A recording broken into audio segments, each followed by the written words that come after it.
ఘోర వార్తాలోకంకు స్వాగతం.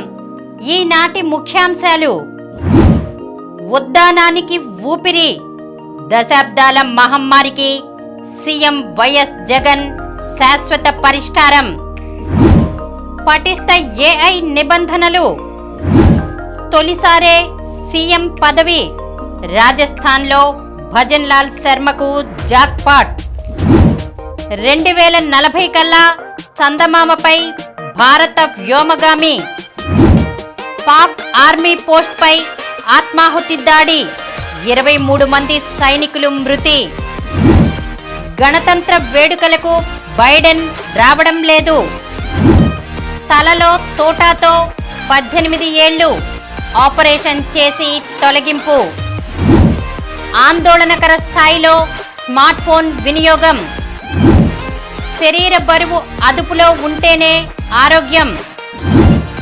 ఆంధ్రప్రదేశ్కు ప్రత్యేక హోదా అమలు చేయాల్సిందే, తెలంగాణ మంత్రి కోమటిరెడ్డి, పట్టభద్రుల నిరుద్యోగంలో బీహార్ను మించిపోయిన ఏపీ, కనిపెంచిన తల్లి వల్లే కుమారుడి జీవితం జైలు పాలు, ఈ ప్రాంతాల్లో గుండె జబ్బు మరణాల ముప్పు అధికం, చంద్రబాబు ముందస్తు బెయిలుపై విచారణ వాయిదా, పరగడుపున వెల్లుల్లి తినడం వల్ల కలిగే ఆరోగ్య ప్రయోజనాలు. ఈరోజు వార్తలను చూద్దాం. ఉద్దానానికి ఊపిరి, దశాబ్దాల మహమ్మారికి సీఎం వైఎస్ జగన్ శాశ్వత పరిష్కారం. శ్రీకాకుళం జిల్లా ఉద్దానం ప్రాంత ప్రజలను 4 దశాబ్దాలుగా పీల్చి పిప్పి చేస్తున్న కిడ్నీ సమస్య సృష్టిస్తున్న కల్లోలం అంతా ఇంతా కాదు. ఏళ్ల తరబడి నుంచి చాప కింద నీరులా ఈ ప్రాంతాన్ని కబళిస్తోంది.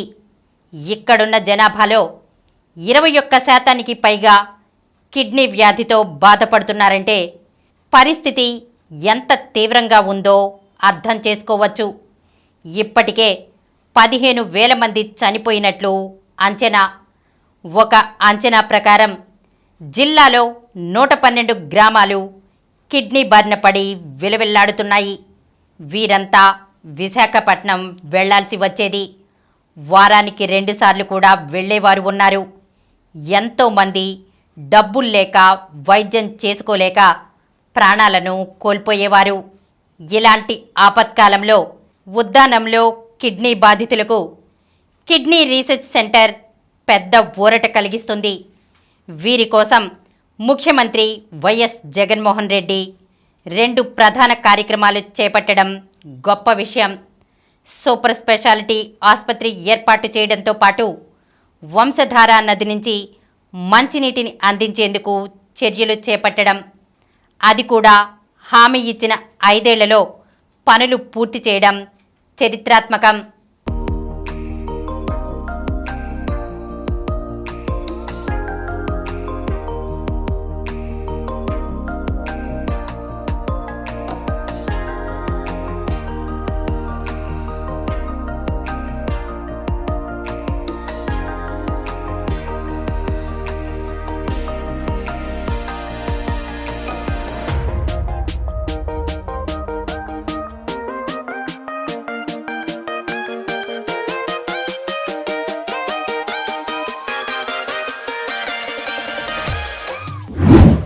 పటిష్ట ఏఐ నిబంధనలు ప్రపంచవ్యాప్తంగా విస్తృత స్థాయిలో వినియోగంలోకి వచ్చిన కృత్రిమ మేధపై ప్రధాని మోదీ ఆందోళన వ్యక్తం చేశారు. ఏఐ ఉగ్రవాదుల చేతిలో పడకుండా అంతర్జాతీయంగా పటిష్ట నిబంధనలు అవసరమని నొక్కి చెప్పారు. ఢిల్లీలో global partnership on artificial intelligence సదస్సులో ప్రధాని ప్రసంగించారు. Deep fake, cyber security, data చోరీలు పెచ్చరిల్లుతున్నందున ఏఐ పరిజ్ఞానం ఉగ్రవాదుల చేతికి చిక్కితే అత్యంత ప్రమాదకరం. ఏఐతో పనిచేసే ఆయుధాలు ఉగ్ర సంస్థల చేతికొస్తే ప్రపంచ భద్రతకే ప్రమాదం. దీన్ని అడ్డుకోవాలంటే ఏఐ సాంకేతికత నైతిక వినియోగంపై అంతర్జాతీయ ఉమ్మడి ప్రణాళిక అవసరం. దేశాలన్నీ సమిష్టిగా పటిష్ట నిబంధనావళిని రూపొందించుకోవాలి అని పిలుపునిచ్చారు. एआई के अनेक पॉजिटिव पहलू हैं, लेकिन इससे जुड़ी नेगेटिव बातें भी उतनी ही चिंता का विषय है. एआई 21वीं सदी में विकास का सबसे बड़ा टूल बन सकता है और 21वीं सदी को तबाह करने में भी सबसे बड़ी भूमिका निभा भी सकता है. తొలిసారే సీఎం పదవి. రాజస్థాన్లో భజన్లాల్ శర్మకు జాక్పాట్. మధ్యప్రదేశ్లో రేస్లో లేని వ్యక్తిని ముఖ్యమంత్రిగా ప్రకటించి అందరినీ ఆశ్చర్యపరిచిన బీజేపీ అధిష్టానం మరోసారి అలాంటి అనూహ్య నిర్ణయమే తీసుకుంది. తొలిసారి ఎమ్మెల్యేగా గెలిచిన భజన్లాల్ శర్మను రాజస్థాన్ నూతన ముఖ్యమంత్రిగా ఎన్నుకున్నట్లు బీజేపీ మంగళవారం ప్రకటించింది. దీంతో ఇటీవల బీజేపీ విజయ బావుట ఎగరేసిన 3 రాష్ట్రాలు ఛత్తీస్గఢ్, రాజస్థాన్, మధ్యప్రదేశ్లలో కొత్త ముఖాలే సీఎం పీఠంపై కనిపించనున్నాయి. మంగళవారం జైపూర్లో 115 మంది బీజేపీ ఎమ్మెల్యేలు సమావేశమై భజన్లాల్ను తమ శాసనసభాపక్ష నేతగా ఎన్నుకున్నారు. ఈ భేటీకి బీజేపీ అధిష్టానం తరపున పార్టీ సీనియర్ నేతలు రాజ్నాథ్ సింగ్ తదితరులు హాజరయ్యారు. 2040 కల్లా చందమామపై భారత వ్యోమగామి. 2040 ఏడాది కల్లా చంద్రుడిపై భారతీయ వ్యోమగామి అడుగుపెట్టేలా ప్రణాళికలు రచిస్తున్నట్లు ఇస్రో చీఫ్ ఎస్ సోమనాథ్ మంగళవారం చెప్పారు. వ్యోమగాములుగా తీర్చిదిద్దేందుకు 4 భారత వాయుసేన పైలట్లను ఎంపిక చేశాం. వారికి శిక్షణ కొనసాగుతోంది. వ్యోమగాములను ముందు లోయర్ ఎర్త్ ఆర్బిట్లోకి ప్రవేశపెట్టి సురక్షితంగా హిందూ మహాసముద్ర జలాల్లో దించుతామని వెల్లడించారు. గగన్యాన్ కోసం మనుషులు ప్రయాణించే హెచ్ఎల్వి M3 వ్యోమనౌక, క్రూ మాడ్యూల్ ఉండే ఆర్బిటల్ మాడ్యూల్, సర్వీస్ మాడ్యూల్, ప్రాణాధార వ్యవస్థలు కావాలి. ముందు మానవరహిత ప్రయోగాలను పూర్తి చేయాలి. ఒకే పోలికలు ఉండే 2 మానవరహిత మిషన్లు, air drop test, pad abort test, test vehicle పరీక్ష తదితరాలను విజయవంతంగా పూర్తి చేయాల్సి ఉంటుంది అని సోమనాథ్ చెప్పారు. పాక్ ఆర్మీ పోస్టుపై ఆత్మాహుతి దాడి, 23 మంది సైనికులు మృతి. పాకిస్తాన్లో తాలిబాన్ ఉగ్రముఖలు రెచ్చిపోయాయి. ఆర్మీ పోస్టుపై వెంటనే జరిపిన ఆత్మాహుతి దాడుల్లో 23 మంది సైనికులు మృతి చెందారు. ఈ ఘటన ఖైబర్ పఖ్తూన్ఖ్వా ప్రావిన్స్లోని డేరా ఇస్మాయిల్ ఖాన్ జిల్లాలో చోటు చేసుకుంది. మంగళవారం ఉదయం దారాబన్ ఏరియాలోని ఆర్మీ కార్యాలయంలోకి కొందరు ఉగ్రవాదులు చొచ్చుకు వచ్చేందుకు ప్రయత్నించారు. ఆర్మీ వారి ప్రయత్నాలను తిప్పికొట్టింది. కొద్దిసేపటి తర్వాత ఉగ్రవాదులు పేలుడు పదార్థాలు నింపిన ట్రక్కుతో వేగంగా వచ్చి గేటును ఢీకొట్టారు. అనంతరం మరోసారి ఆత్మాహుతి దాడికి పాల్పడ్డారు. 2 దాడుల్లో ఆర్మీ కార్యాలయ భవనం కుప్పకూలింది. అనంతరం ఆర్మీకి ఉగ్రవాదులకు మధ్య ఎదురు కాల్పులు చోటు చేసుకున్నాయి. కాల్పుల్లో మొత్తం 6 ఉగ్రవాదులను హతమార్చినట్లు సైన్యం ప్రకటించింది. ఈ ఘటనలో మొత్తం 23 మంది సైనికులు చనిపోగా మరో 30 మంది తీవ్రంగా గాయపడ్డారు. క్షతగాత్రుల్లో కొందరి పరిస్థితి విషమంగా మారడంతో మృతుల సంఖ్య పెరగవచ్చని భావిస్తున్నట్లు ఆర్మీ ప్రతినిధి తెలిపారు. గణతంత్ర వేడుకలకు బైడెన్ రావడం లేదు. అమెరికా అధ్యక్షుడు జో బైడెన్ భారత పర్యటన వాయిదా పడినట్లు తెలుస్తోంది.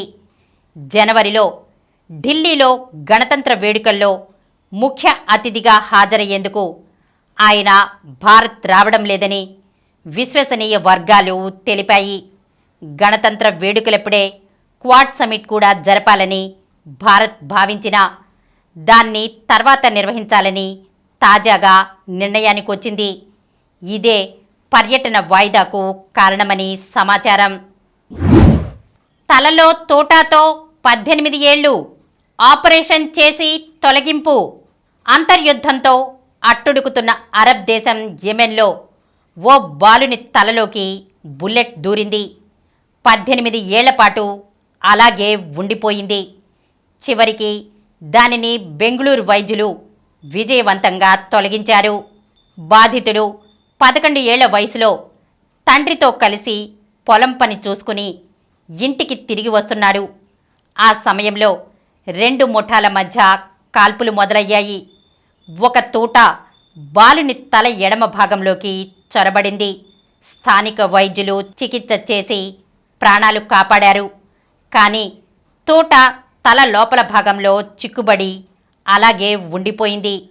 అతడు పెరిగి పెద్దవాడై పెళ్లి చేసుకున్నాడు. 2 పిల్లలు కూడా పుట్టారు. కానీ తలలోపలి తూట వల్ల తలనొప్పి, చెవిలో చీము వంటి సమస్యలు పీడించాయి. ఈ క్రమంలో బెంగళూరులోని ఒక కార్పొరేట్ ఆసుపత్రిలో చేరాడు. గత వారం వైద్యులు శస్త్రచికిత్స చేసి 3 సెంటీమీటర్ల పొడవున్న తోటాను బయటకు తీశారు. ఆరోగ్యం కుదుటపడటంతో అతడు స్వదేశానికి వెళ్ళిపోయాడు. ఆందోళనకర స్థాయిలో స్మార్ట్ఫోన్ వినియోగం. మన చేతిలో స్మార్ట్ఫోన్ ఉందంటే యావత్ ప్రపంచం మన గుప్పిట్లో ఉన్నట్లే. అవసరం మేరకు దానిని వినియోగించుకుంటే అరచేతిలో అద్భుతమవుతుంది. అంతకు మించి అదే పనిగా దానితో కాలక్షేపం చేస్తే మాత్రం అనర్థాలకు మూలమవుతుంది. ఇలా అతిగా ఫోన్ వాడేవారు దానికి బానిసలవుతున్నారు. ముఖ్యంగా పిల్లలు, విద్యార్థులు, యువత పలు మానసిక సమస్యల బారిన పడుతున్నారని నిపుణులు హెచ్చరిస్తున్నారు. స్మార్ట్ఫోన్ వ్యసనం చాలా ప్రమాదకరం. మన జీవితంపై, మానవ సంబంధాలపై తీవ్ర ప్రభావాన్ని చూపుతుంది. మనల్ని మనకు కాకుండా చేస్తుంది. మన వారిని మనకు దూరం చేస్తుంది. సెల్ ఫోనే మనకు జీవితమైనప్పుడు ఒంటరితనాన్ని ఆశ్రయిస్తాం. స్నేహితులకు, బంధువులకు దూరమవుతాం. భార్య బిడ్డలతోనే ఉంటున్నా వారికి అందనంత దూరంలో సెల్ ఫోన్తో సేద తీరుతాం. నిద్ర రాదు, ఆకలి వేయదు.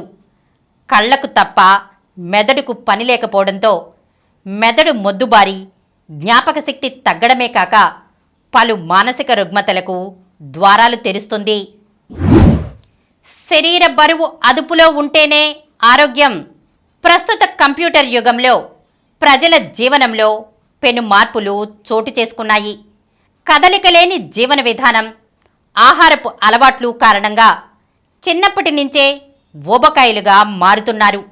వెరసి 3 పదుల వయసులోనే జబ్బుల బారిన పడుతున్నారు.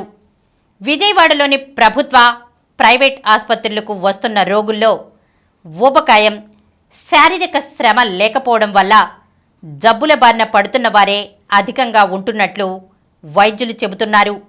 4 అడుగులు నడిచేవారు కరువయ్యారని, ఇంటి నుంచి కాలు బయట పెడితే కారు, బైక్ ఎక్కేస్తున్నట్లు వివరిస్తున్నారు.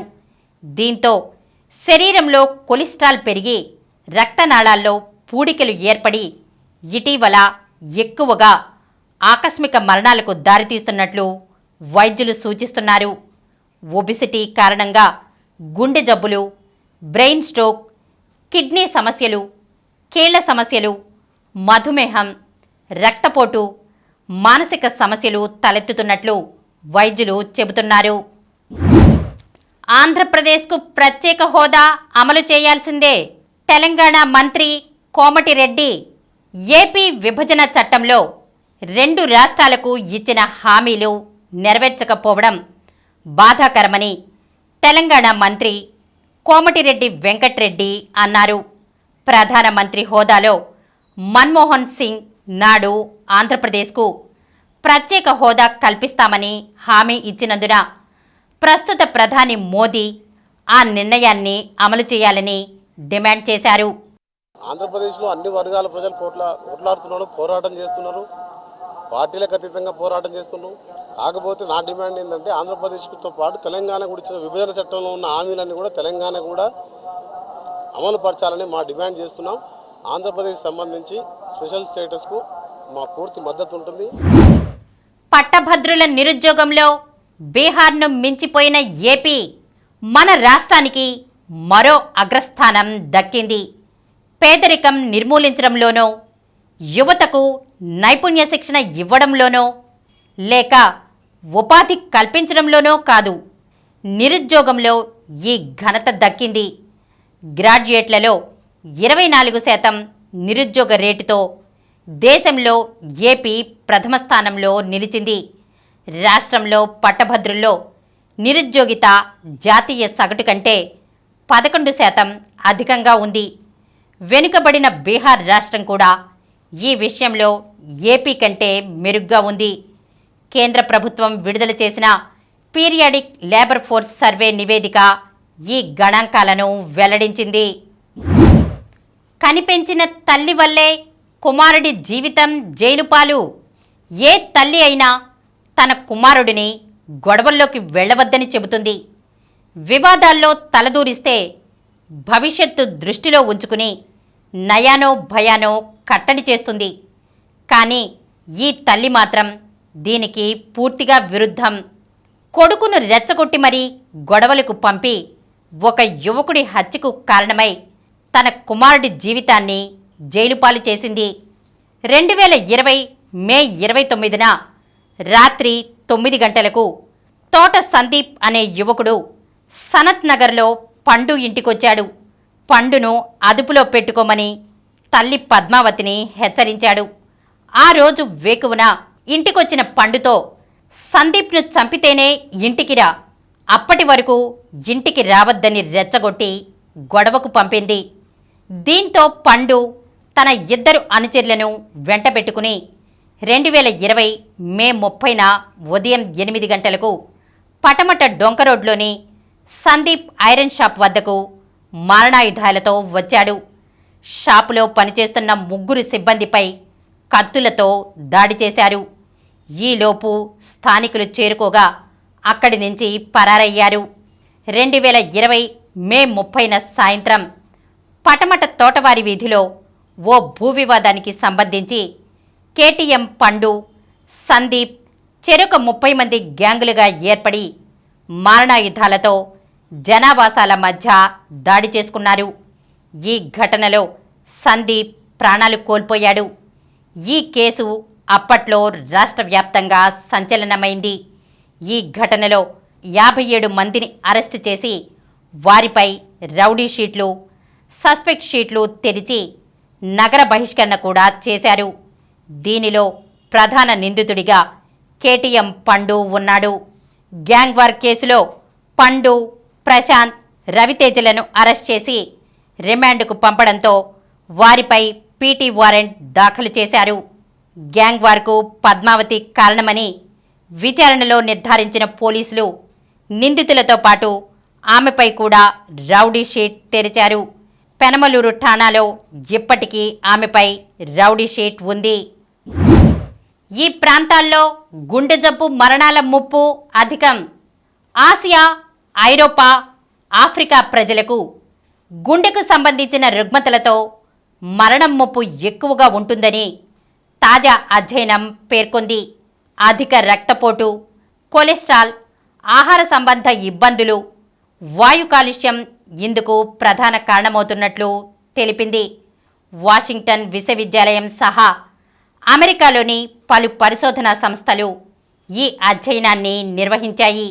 ప్రపంచవ్యాప్తంగా గుండెకు సంబంధించిన వ్యాధులతో సంభవించే మరణాలు 1990లో 1.24 కోట్లు ఉండగా 2022కు ఇది 1.98 కోట్లకు చేరింది.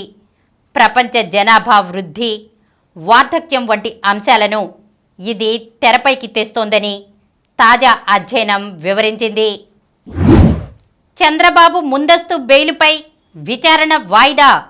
ఫైబర్ నెట్ కేసులో ముందస్తు బెయిలు కోరుతూ తెలుగుదేశం పార్టీ అధ్యక్షుడు, మాజీ ముఖ్యమంత్రి చంద్రబాబు నాయుడు దాఖలు చేసిన కేసు విచారణ జనవరి 17వ తేదీ మధ్యాహ్నం 3 గంటలకు వాయిదా పడింది. అవినీతి నిరోధక చట్టంలోని సెక్షన్ 17A కింద గవర్నర్ నుంచి ముందస్తు అనుమతి తీసుకోకుండా తనపై దాఖలు చేసిన స్కిల్ డెవలప్మెంట్ కేసును కొట్టేయాలంటూ చంద్రబాబు వేసిన మరో పిటిషన్పై తీర్పు వెలువరించాల్సి ఉన్నందున సుప్రీంకోర్టు ఫైబర్ నెట్ కేసు విచారణను వాయిదా వేసింది.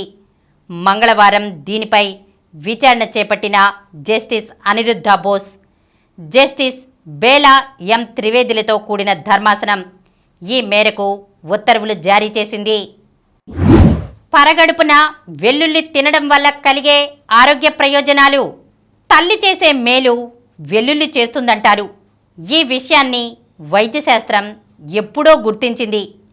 అందుకే వెల్లుల్లిని ఆహారంలో తప్పనిసరిగా ఒక భాగం చేయమని వైద్యులు సూచిస్తూ ఉంటారు. ఈ వెల్లుల్లిని ఎలా తినాలో కూడా వైద్యులు చెబుతున్నారు. ఖాళీ కడుపుతో వెల్లుల్లిని తింటే కొలెస్ట్రాల్ విలువలు తగ్గుతాయి, గుండెకు కూడా మంచిది. పచ్చి వెల్లుల్లిలో ఎలిసిన్ అనే ఒక కాంపౌండ్ ఉంటుంది. దీనికి కొలెస్ట్రాల్ను నియంత్రించే శక్తి ఉంది.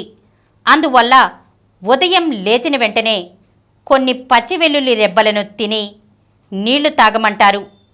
కొందరికి వెల్లుల్లి వాసన పడదు. అలాంటి వారు నిమ్మకాయ నీళ్లు కూడా తాగవచ్చు. ఉదయాన్నే తేనెతో వెల్లుల్లిని తింటే అనేక ప్రయోజనాలు ఉంటాయి. 2 వెల్లుల్లి రెబ్బలను చిదిమి తేనెలో నానబెట్టాలి. ఇలా నానబెట్టిన రెబ్బలను ఉదయాన్నే తింటే గ్యాస్ సమస్యలు తీరిపోతాయి. వీటిని తినలేకపోతే కొద్దిగా గోరువెచ్చని నీటిని తాగించాలి. ఈ మధ్యకాలంలో వెల్లుల్లి నూనె లభ్యమవుతోంది. ప్రతిరోజు వెల్లుల్లిని తినలేని వారు వెల్లుల్లి నూనెతో చేసిన వంటలు తినడం మంచిది. ఇప్పుడు కొన్ని సంక్షిప్త వార్తలను చూద్దాం. ఫిబ్రవరి 15 నుంచి CBSE 10-12వ తరగతి పరీక్షలు. దేశవ్యాప్తంగా లక్షల మంది విద్యార్థులు, తల్లిదండ్రులు ఎదురు చూస్తున్న CBSE 10-12వ తరగతి బోర్డు పరీక్షల టైం టేబుల్ వచ్చేసింది.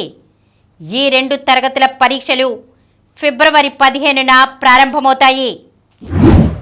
భారత్ అదరహో జూనియర్ ప్రపంచ కప్ హాకీ టోర్నీలో సెమీస్లోకి ప్రవేశం. క్వార్టర్ ఫైనల్లో నెదర్లాండ్స్పై గెలుపు. రేపు జర్మనీతో సెమీఫైనల్ పోరు. దక్షిణాఫ్రికాదే రెండో T20. 5 వికెట్లతో ఓడిన భారత్. రింకు, సూర్య మెరుపులు వృధా. ఆసియా ఛాంపియన్షిప్ పోటీలకు మేరాబాయ్ దూరం. భారత స్టార్ వెయిట్ లిఫ్టర్ మేరాబాయ్ చాను గాయం నుంచి ఇంకా కోలుకోలేదు. దాంతో ఫిబ్రవరిలో తాష్కెంట్లో జరిగే ఆసియా ఛాంపియన్షిప్ పోటీలకు ఆమె దూరం కానున్నారు. అక్టోబర్లో జరిగిన హాంగ్జౌ ఆసియా క్రీడల సందర్భంగా ఆమె తుంటికి గాయమైంది. దీంతో అప్పటి నుంచి ఆమె మరే టోర్నీ బరిలోనూ దిగలేకపోయారు. అప్పుడు సెరెనా, ఇప్పుడు స్వియాటెక్.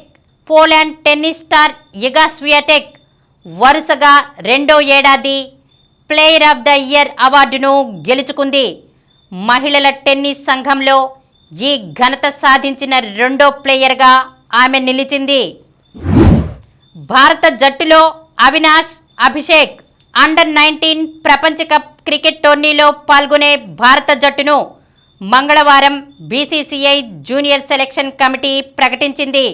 ప్రస్తుతం దుబాయ్లో అండర్-19 ఆసియా కప్లో పాల్గొంటున్న జట్టునే ఒక్క మార్పు లేకుండా ఈ మెగా టోర్నీ కోసం కూడా ఎంపిక చేయడం విశేషం. హైదరాబాద్కు చెందిన 2 క్రికెటర్లు అరవెల్లి అవినాష్ రావు, మురుగన్ అభిషేక్లకు ఈ జట్టులో చోటు దక్కింది. మరిన్ని వార్తా విశేషాలతో రేపటి గోరా వార్తాలోకంలో కలుద్దాం.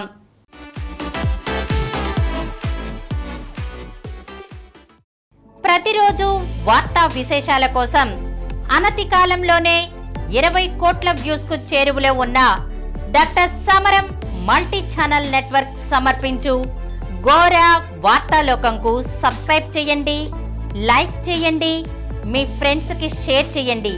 అలాగే ప్రక్కనున్న గంట సింబల్ని ప్రెస్ చేయడం మర్చిపోకండి. Please download Samaram multi-channel app and watch your favorite channels from your mobile. App available on Google Play Store and subscribe to the channels.